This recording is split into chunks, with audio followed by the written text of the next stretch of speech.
Assalamualaikum warahmatullahi wabarakatuh.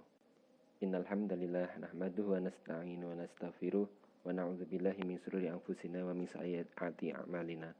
Rabbi shrah li sadri wa yassir li amri wahlul 'uqdatam min lisani yafqahu qawli amma ba'du.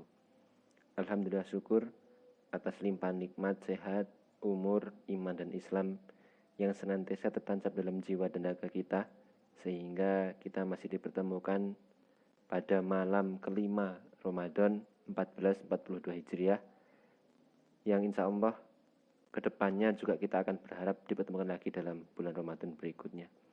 Kemudian salawat beriring dengan salam semoga selalu terlimpah curahkan pada junjungan kita Nabiullah Muhammad Sallallahu Alaihi Wasallam sebagai sang uswatun hasanah, teladan kita, panutan kita dalam meniti kehidupan di dunia ini, yang bertugas sebagai khalifatul fil ard. Imawan dan imawati sekalian, saya ucapkan selamat melaksanakan qiyam Ramadan, selamat melaksanakan sholat tarawih. Semoga ibadah puasa hari ini dan 3 hari sebelumnya selalu diterima di sisi Allah Subhanahu wa Ta'ala. Ramadan adalah bulan yang spesial, bulan penuh ampunan, banyak amalan yang pahalanya ditinggikan. Di dalamnya terdapat malam yang lebih baik daripada 1000 bulan, yaitu malam Lailatul Qadar. Pun dalam Ramadan itu disebut juga bulan latihan, bulan pembelajaran, untuk membentengi diri dari segala sesuatu yang mampu menyeret kita ke dalam siksa api neraka. Lisan contohnya. Bila ia dipergunakan dengan pedoman syariat, maka ia akan menarik pemiliknya untuk masuk ke dalam surga.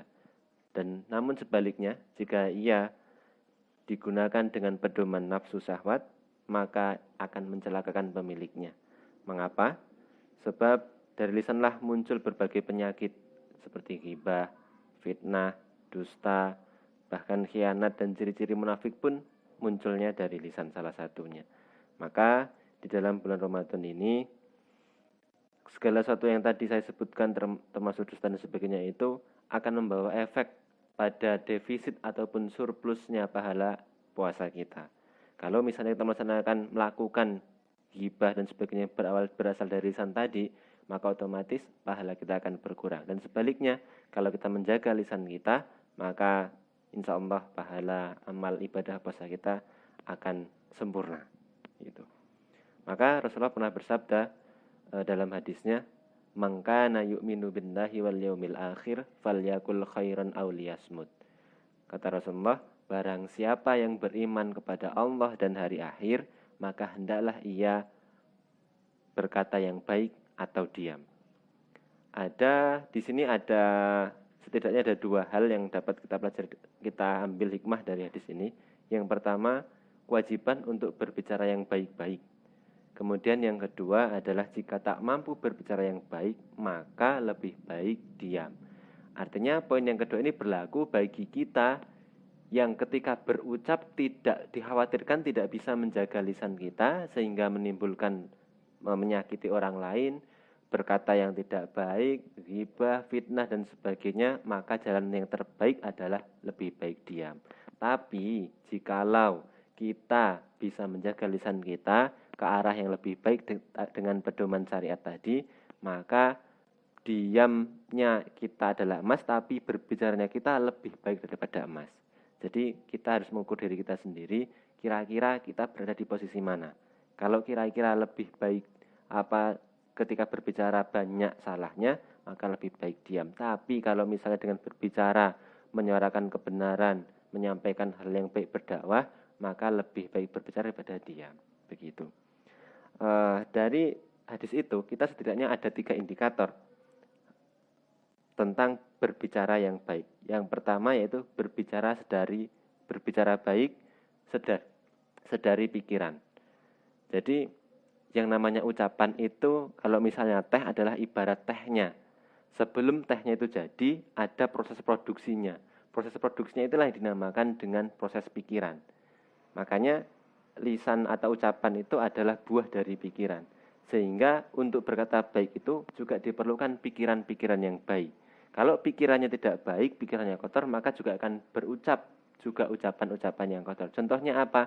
Berprasangka buruk, tidak percaya pada orang lain, memfitnah dan sebagainya. Kemudian indikator yang kedua adalah memilih diksi yang tepat. Diksi itu adalah pilihan kata. Ini penting untuk mengetahui lawan bicara kita sehingga apa yang kita ucapkan tidak menyakiti orang lain. Contoh, kita sering berbicara dengan teman kita, kalau orang Jawa menggunakan kata kowe. Maka kata kowe ini akan tidak pas diksinya kalau kita pergunakan ketika lawan berbicara kita adalah orang tua. Sehingga lebih sopan dan santun adalah sampean. Itu akan lebih cocok. Maka diksi ini juga penting. Kadang begini, kita merasa bahwa diksi pilihan kata kita itu tidak menyakiti orang lain, tetapi ketika kita ucapkan masuk ke telinga orang lain, diperdengarkan, kemudian sangat melukai hatinya. Karena standar kita berbeda. Kita memakai standar diri kita, kalau kayak gini kayaknya nggak menyakiti, tapi ternyata menyakiti orang lain. Makanya penting untuk memikirkan, mengolah, memproses tadi pikiran itu sebelum sampai jadi ucapan, kemudian diksinya dipilih sehingga tidak menyakiti orang lain. Kemudian yang ketiga indikatornya adalah tidak berucap yang bukan haknya lisan. Apa yang bukan haknya lisan? Menyampaikan aib orang lain, mengungkit-ungkit kesalahan orang lain, mengungkit pemberian kita, termasuk itu contohnya. Kemudian berbicara yang kotor, miso, kebun binatang semuanya keluar semua, anggota-anggota tubuh semua keluar semua, itu juga tidak pas, tidak baik. Maka itu juga mempengaruhi kualitas dari iman kita. Sehingga kalau 3 indikator tadi ya, dari pikiran sudah berucap yang baik, diksinya tepat, kemudian tidak berucap kecuali yang menjadi haknya lisan, maka insya Allah kita akan menjadi orang yang beriman, dan termasuk di situ adalah orang yang beriman pada Allah dan orang yang beriman pada hari akhir. Mungkin cukup itu. Semoga apa yang selalu kita ucapkan itu menjadi ucapan yang baik, dan semoga kita termasuk orang-orang yang mampu menjaga lisan kita sehingga dari lisan kita tidak menyakiti orang lain, dan lisan kita digunakan untuk hal-hal yang baik. Saya akhiri billahi sabil haq fastabiqul khairat nun wal qalami yuma yasturun. Wassalamualaikum warahmatullahi wabarakatuh.